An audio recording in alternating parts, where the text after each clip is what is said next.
रात का समय है। राहुल और सौम्या पार्टी से लौट रही हैं। आसमान में बादल गरज रहे हैं और हल्की बारिश शुरू हो चुकी है। राहुल, बारिश बहुत तेज हो रही है, हमें कहीं रुकने की जगह देखनी चाहिए।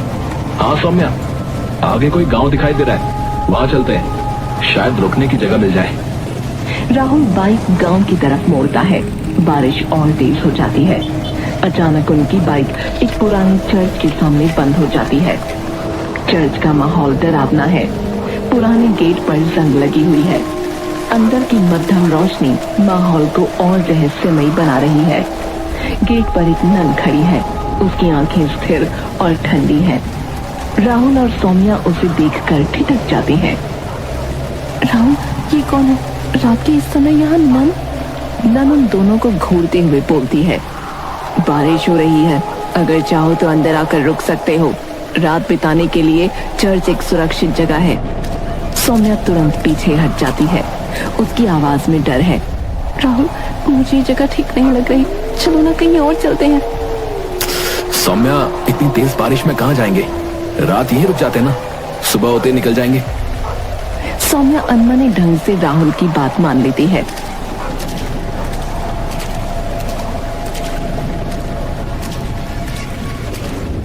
राहुल और सौम्या चर्च के अंदर कदम रखते हैं। चर्च का माहौल भारी और अजीब है। मोमबत्तियों की रोशनी मध्यम है और हर कोने में अजीब सा सन्नाटा है। नन उन्हें एक बेंच पर बैठने का इशारा करती है। यहाँ आराम करो, सुबह होते ही बारिश रुक जाएगी। सौम्या असहज महसूस कर रही है। राहुल, मुझे यहाँ अच्छा महसूस नहीं हो रहा, ये जगह कुछ अजीब है। सौम्या, तुम जरूरत से ज्यादा सोच रही हो।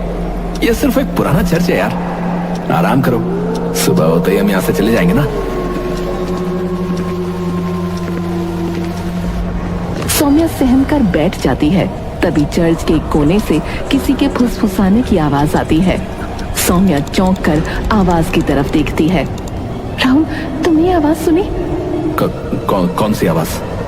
सौम्या कुछ कहने ही वाली होती है कि चर्च का मुख्य दरवाजा अचानक से जोर से बंद हो जाता है। सौम्या डर कर राहुल का हाथ पकड़ लेती है।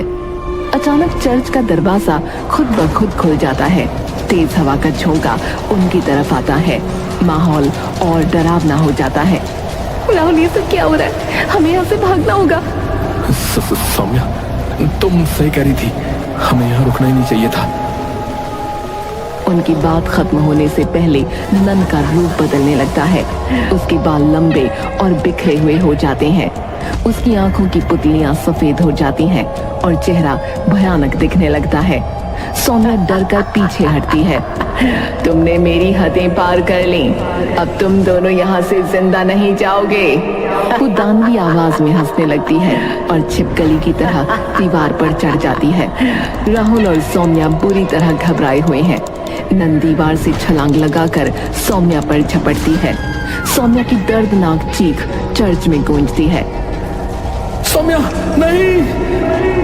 राहुल भागने की कोशिश करता है, लेकिन चर्च का दरवाजा अपने आप फिर से बंद हो जाता है। वो मुड़कर देखता है कि सौम्या जमीन पर पड़ी है। उसका चेहरा बुरी तरह से विकृत हो चुका है और वो मृत है।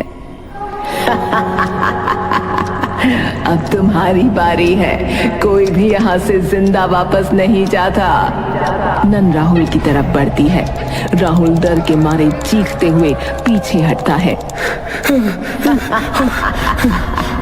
कुछ ही पलों में राहुल की चीखें भी चर्च में गूंजने लगती हैं।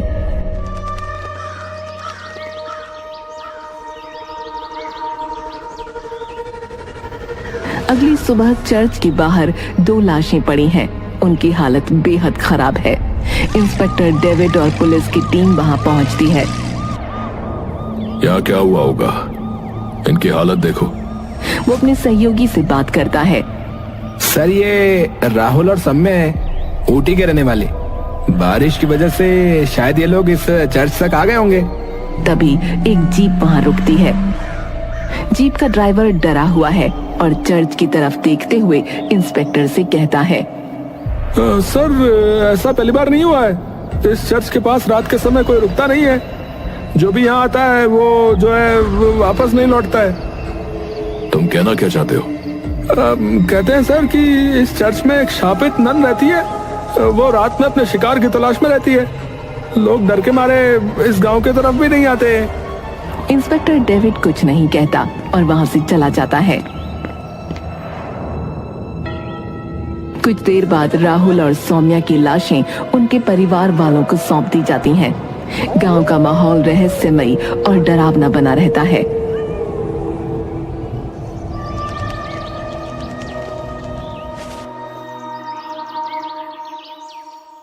एंडी अपने घर के बाहर उदास खड़ा है। उसकी आंखें दूर कहीं खोई हुई हैं। तभी उसके पिता आते हैं। एंडी, क्या हुआ? तुम इतने उदास क्यों हो? पापा, आप जानते हैं कि मैं राहुल भैया और भाभी की मौत को अब तक भुला नहीं पाया। वो दृश्य, उनका वो हाल, ये सब मेरे दिमाग में घूमता रहता है पापा। हमें भी राहुल की मौत का गम है बेटा। हमने पुलिस में रिपोर्ट दर्ज करवाई है, लेकिन अभी तक कोई सुराग नहीं मिला। होने को कौन टाल सकता है? तुम अपने काम पर ध्यान दो। पापा, मैं भैया और भाभी के हत्यारे को जिंदा नहीं छोड़ूंगा।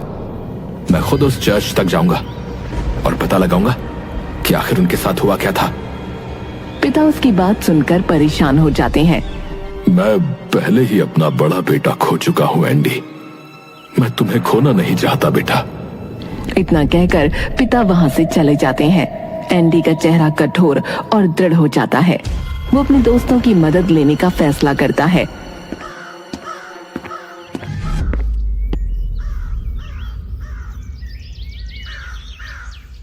एंडी एक रेस्टोरेंट में अपने दोस्तों अर्जुन और राशि के साथ बैठा है। मैं जोसेफाबाद जाऊंगा। मुझे अपने भाई और भाभी के हत्यारे का पता लगाना है। एंडी, मैंने उस चर्च के बारे में बहुत सुना है। कहते हैं यार कि वो शापित है। वहां एक शापित नन रहती है यार। जो लाशें तुम्हारे भैया और भाभी की मिली थी, वे इंसान के हाथों की हत्या जैसी नहीं लगती यार। मुझे लगता है ये किसी प्रेत आत्मा का काम है। एंडी अर्जुन की बात सुनकर गुस्से में जवाब देता है। ये सब बकवास है यार। मैं इन कहानियों पर विश्वास नहीं करता। राशि अर्जुन की बात काटते हुए, एंडी सही कह रहा है। हमें खुद जाकर सच का पता लगाना चाहिए। बिना जांच के ऐसे निष्कर्ष पर मत पहुंचो। अर्जुन थोड़ी देर सोचता है, फिर हार मानकर कहता है, अब ठीक है, हम कल ही जोसेफाबाद चलेंगे, ठीक है?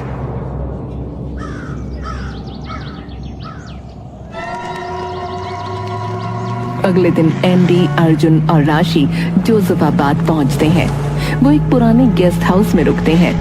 गेस्ट हाउस का मालिक एक बूढ़ा व्यक्ति है जो उन्हें अजीब निगाहों से देखता है। यह सच है कि जोसेफाबाद सुंदर पहाड़ियों पर बसा है, लेकिन यहाँ कोई टूरिस्ट नहीं आता। तुम तीनों यहाँ क्यों आए हो? कुछ दिनों पहले पुराने चर्च के बाहर 2 लोगों की हत्या हुई थी। वे मेरे भैया और भाभी थे। मैं उनके हत्यारे का पता लगाने के लिए यहाँ आया हूँ। ये सुनकर बूढ़ा आदमी घबरा जाता है। उसकी आंखें डर से फैल जाती हैं। वो कांपते हुए जवाब देता है, अब तुम्हें यहाँ नहीं आना चाहिए था। उस चर्च से दूर रहो। वहाँ सिर्फ मौत है। हम सच का पता लगाने आए। आप हमें डराने की कोशिश मत करिए। बूढ़ा मालिक कुछ और कहने की कोशिश करता है, लेकिन उसके होंठ कांपते हैं। वो बिना कुछ बोले वहां से चला जाता है। एंडी, अर्जुन और राशि एक दूसरे की तरफ देखते हैं। ये आदमी इतना डरा हुआ क्यों है? क्या यहाँ कुछ ऐसा है जिसे वो छिपा रहा है? कल सुबह हम चर्च जाएंगे। सच छिपने वाला नहीं है। तीनों चुपचाप अपने कमरे में चले जाते हैं। रात गहराती है, लेकिन माहौल में एक अजीब सा डर छाया हुआ है। रात बीत जाती है। सुबह के समय गेस्ट हाउस का बूढ़ा मालिक तीनों दोस्तों के पास आता है। उसका चेहरा चिंता और डर से भरा है। तुम तीनों को मेरी बात माननी चाहिए। यहाँ से जितना जल्दी हो सके चले जाओ। इस जगह का इतिहास खून से लिखा गया है। हम यहाँ से कहीं नहीं जाएंगे। मैं अपने भाई और भाभी के हत्यारे को पकड़े बिना वापस नहीं लौटूंगा। तुम समझ नहीं रहे, उस चर्च के आसपास जाना तुम्हारी मौत को बुलावा देना है। वहां जो भी गया वो वापस नहीं लौटा। चर्च में एक शापित नन का राज है। अगर तुमने वहां कदम रखा तो तुम्हारी हालत भी औरों जैसी होगी। अर्जुन जो अब तक चुप था बीच में बात काटता है। ये शापित नन का क्या रहस्य है? आप इतनी बातें जानते हैं तो सच बताइए। बूढ़ा मालिक एक पल के लिए चुप हो जाता है। उसकी आंखें किसी अतीत की छवि में खो जाती हैं। वो गहरी सांस लेते हुए बोलना शुरू करता है। जोसेफाबाद गांव, कई साल पहले। सुबह का समय है। गांव का मुखिया खेतों की ओर जा रहा होता है। तभी वो एक पेड़ के नीचे डैनियल की बुरी तरह क्षत विक्षत लाश को देखता है। मुखिया घबराकर चीखने लगता है। गांव के लोग उसकी आवाज सुनकर वहां जमा हो जाते हैं। ये क्या हो गया? डैनियल, इसकी हत्या की गई है। कोई तंत्र मंत्र करने वाला शैतानी इंसान इस गांव में है। लोग सहमे हुए हैं। इसी दौरान चर्च के फादर डिसूजा वहां आते हैं। डैनियल की हालत देखकर लगता है कि यह किसी शैतानी तंत्र का काम है। हमें सतर्क रहना होगा। फादर मुखिया से कहते हैं, गांव वालों को सतर्क करो। मैं अपने तरीके से पता लगाऊंगा कि इस हत्या के पीछे कौन है। कुछ दिन बाद गांव में और भी लाशें मिलने लगती हैं। लोग डर और गुस्से से भर जाते हैं। जोसेफाबाद में दहशत फैल जाती है। गांव के लोग जोसेफाबाद छोड़ने की तैयारी कर रहे हैं। तभी चर्च के पास एक सुंदर युवती मार्था गांव वालों के सामने आती है। उसकी आंखों में भक्ति और साहस झलकता है। गांव छोड़ने की जगह हमें ईश्वर की शरण में जाना चाहिए। मैं अपना जीवन चर्च को समर्पित करती हूँ। मैं नन बनूंगी और प्रार्थना करूंगी कि हत्यारा पकड़ा जाए। गांव वाले मार्था की बात सुनकर चुप हो जाते हैं। फादर डिसूजा मार्था की ओर देखते हैं। देखो, मार्था कितनी श्रद्धा और साहस दिखा रही है। अगर तुम सब भी अपने दिल में सच्ची श्रद्धा ले आओगे तो तुम्हारा कोई कुछ नहीं बिगाड़ पाएगा। गांव वाले फादर डिसूजा की बात मान जाते हैं। मार्था चर्च में नन बनकर रहने लगती है। इसके बाद गांव में अचानक हत्याएं रुक जाती हैं। जोसेफाबाद का माहौल शांत हो जाता है। एक रात चर्च में फादर डिसूजा और मार्था एक दूसरे से बात कर रहे हैं। फादर डिसूजा संतुष्ट लग रहे हैं। मार्था, लगता है तुम्हारी भक्ति और प्रार्थनाएं काम आ गई। गांव में शांति लौट आई है। मार्था मुस्कुराती है, लेकिन उसके चेहरे पर एक अजीब सी चमक है। अचानक चर्च के अंदर हवा ठंडी हो जाती है। एक मोमबत्ती की लौ झटके से बुझ जाती है। फादर डिसूजा का चेहरा डर से सफेद पड़ जाता है। तुम मूर्ख हो फादर। तुम नहीं जानते कि जोसेफाबाद में अब तक जितनी भी हत्याएं हुई हैं वो किसी और के हाथों नहीं बल्कि मेरी ही हैं। फादर डिसूजा बाइबल से मंत्र पढ़ने की कोशिश करते हैं। कोई फायदा नहीं। तुम्हारे मंत्र अब मेरे काम नहीं आने वाले। इतना कहकर मार्था चर्च की दीवार पर उल्टा क्रॉस दिखाती है, जो शैतानी प्रतीक के रूप में प्रतीत हो रहा है। अब इस चर्च में शैतान की पूजा होती है फादर। तुम्हारे मंत्र अब मेरे लिए बेकार है। मुझे बस एक बलि और शैतान को चढ़ानी है, उस इंसान की जो भगवान का सबसे बड़ा भक्त हो। तुम इस गांव में सबसे बड़े भगवान के भक्त हो। मैं केवल तुम्हें मारने के लिए नन बनी थी फादर।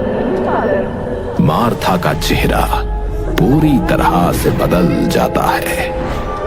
उसकी आंखों में एक अजीब सी चमक होती है। तुम्हें मारने के बाद मैं हमेशा सुंदर और अमर रहूंगी। इत्तेफाक से चर्च के दरवाजे के बाहर खड़ा एक बूढ़ा व्यक्ति चार्ल्स ये सारी बातें सुन रहा होता है। चार्ल्स घबराते हुए गांव के मुखिया के पास जाता है। वो उसे पूरी घटना बताता है। चलिए जल्दी चलिए मुखिया जी, मार्था शैतान की पुजारन है, फादर की जान खतरे में है। मुखिया चार्ल्स की बात सुनकर फौरन गांव वालों को इकट्ठा करता है। वे सभी चर्च की ओर चल पड़ते हैं। चर्च में गांव वाले जमा हो जाते हैं और मार्था चौंक जाती है। फादर डिसूजा डरे हुए अंदाज में मुखिया से कहते हैं, ये लड़की एक शैतान है मुखिया, इसने ही गांव वालों की बलि ली थी। मुखिया गुस्से में आता है और मार्था को चर्च से बाहर घसीटता है। गांव वाले भी उसकी मदद करते हैं। तुम्हारे जैसे राक्षसों को अब हमें इस गांव से बाहर करना होगा। मार्था को चर्च के बाहर ले जाकर गांव वाले उसे जिंदा जला देते हैं। जलती हुई मार्था मुखिया से कहती है, तुम लोग समझते हो कि तुम्हें मुझसे आजादी मिल गई है, लेकिन ऐसा संभव नहीं है। याद रखना, इस चर्च में अब कभी भी भगवान की प्रार्थना नहीं होगी। जब जब कोई भी इंसान रात के अंधेरे में या दिन के उजाले में इस चर्च में आएगा, वो जिंदा वापस नहीं जाएगा। मेरा कहर उसे तोड़ेगा। मार्था की आवाज धीरे धीरे फीकी होती जाती है और वो जलती हुई राख में तब्दील हो जाती है। उसकी आखिरी आवाज गांव में गूंजती है, नहीं जाएगा, मेरा कहर उसे तोड़ेगा। गेस्ट हाउस का बड़ा मालिक, जो घटना सुन चुका है, अब तीनों दोस्तों की ओर देखता है। राशि, जो अब तक चुप थी, उसकी बातों का मजाक उड़ाती है। ये सब बकवास है, मैं इन बातों को नहीं मानती। मैं अभी इसी वक्त चर्च जाऊंगी और सबको दिखा दूंगी कि ये सारी बातें कितनी बेकार हैं। इतना कहकर राशि चर्च की ओर दौड़ने लगती है। अर्जुन उसे रोकने की कोशिश करता है, लेकिन राशि नहीं रुकती। राशि, तुम कहाँ जा रही हो? ये ठीक नहीं है। राशि बिना किसी डर के चर्च की ओर दौड़ जाती है। एंडी और अर्जुन उसके पीछे भागते हैं। उसी समय इंस्पेक्टर डेविड चर्च के पास आता है। गेस्ट हाउस का मालिक डरते हुए इंस्पेक्टर डेविड को सारी घटना बताता है। इंस्पेक्टर, इस गांव में कुछ बहुत गलत हो रहा है। मार्था के बारे में जो कुछ भी हम सुन चुके हैं वो सच है। वो तीनों बच्चे चर्च में जाकर औरों की तरह अपनी जान गंवाएंगे। इंस्पेक्टर डेविड गंभीर होकर सोचता है। तुम ठीक कह रहे हो, लेकिन इस बार हमें सच का सामना करना होगा। इंस्पेक्टर डेविड और गेस्ट हाउस का मालिक चर्च की ओर बढ़ते हैं, जहां राशि और बाकी लोग पहले से पहुंचे हुए हैं। राशि चर्च के अंदर कदम रखती है। उसके दोस्त एंडी और अर्जुन भी उसके पीछे आते हैं। चर्च का वातावरण घना और डरावना है। तुम सब डरते हुए खड़े क्यों हो? देखो, मैं कहती हूँ ये सब सिर्फ अफवाहें हैं। राशि, तुम ठीक कह रही हो, लेकिन ये जगह ठीक नहीं लगती। अचानक से दरवाजे बंद हो जाते हैं। वहाँ का माहौल और भी खौफनाक हो जाता है। देखो, ये क्या हुआ? तभी एक खौफनाक हंसी सुनाई देती है और मार्था की छाया चर्च के अंदर दिखाई देती है। उसकी आंखें लाल हो जाती हैं। उसके होठों पर भयानक मुस्कान फैल जाती है। तुम सब आए तो हो, लेकिन जा नहीं पाओगे। राशि और एंडी घबराते हुए पीछे हटते हैं, लेकिन तभी मार्था अपनी शक्ति से एंडी को पकड़ लेती है।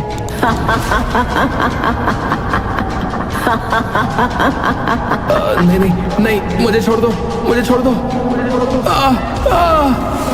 एंडी का शरीर जलने लगता है, उसकी चीखें गूंजती हैं और कुछ ही देर में वो राख में बदल जाता है। राशि डर के मारे चीखती है, लेकिन उसे भी मार्था अपनी ओर खींच लेती है। उसकी आंखों में शैतानी चमक और चेहरा विकृत हो जाता है। नहीं, प्लीज मुझे छोड़ दो। लेकिन मार्था की शक्ति इतनी प्रचंड होती है कि राशि भी जलकर राख में बदल जाती है। चर्च में खौफनाक सन्नाटा छा जाता है। इंस्पेक्टर डेविड और गेस्ट हाउस का मालिक चर्च के पास पहुंचते हैं। जब उन्हें अंदर से चिल्लाने की आवाजें सुनाई देती हैं, वो तुरंत अंदर जाते हैं। डेविड की आंखों में पूरी तरह से साहस और आशंका होती है। ये सब कब खत्म होगा? हमें उसे रोकना होगा। चर्च के अंदर हर जगह अंधेरा और भय का साम्राज्य है, लेकिन तभी गेस्ट हाउस के मालिक की नजर एक पुराने पवित्र लॉकेट पर पड़ती है, जो चर्च के एक कोने में पड़ा है। वो उसे उठाता है।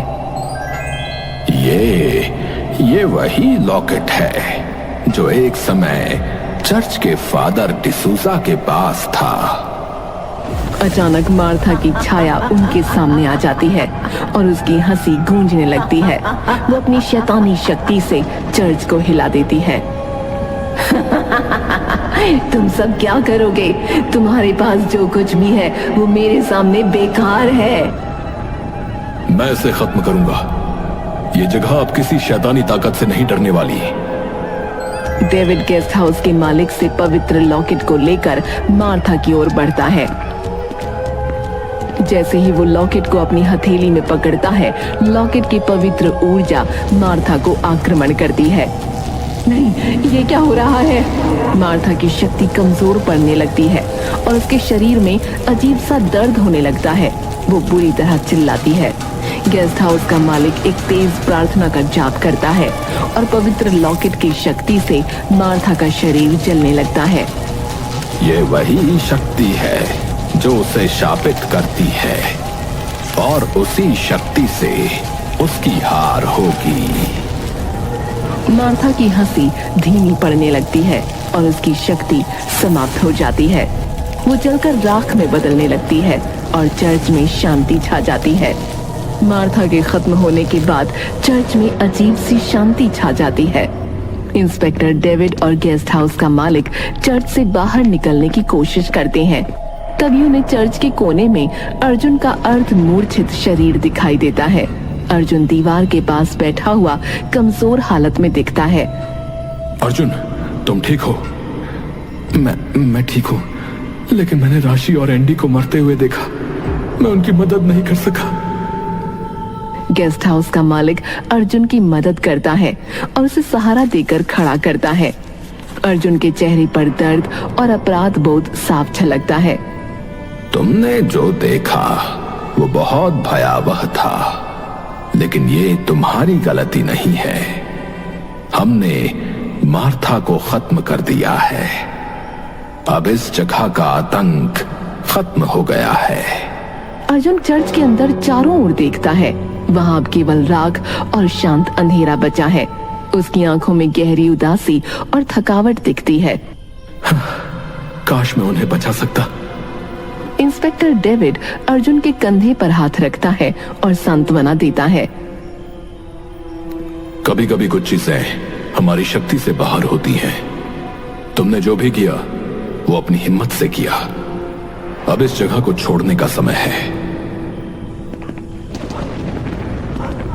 अर्जुन, गेस्ट हाउस का मालिक और इंस्पेक्टर डेविड चर्च से बाहर निकलते हैं। चर्च के दरवाजे धीरे धीरे अपने आप बंद शांत हो चुका है।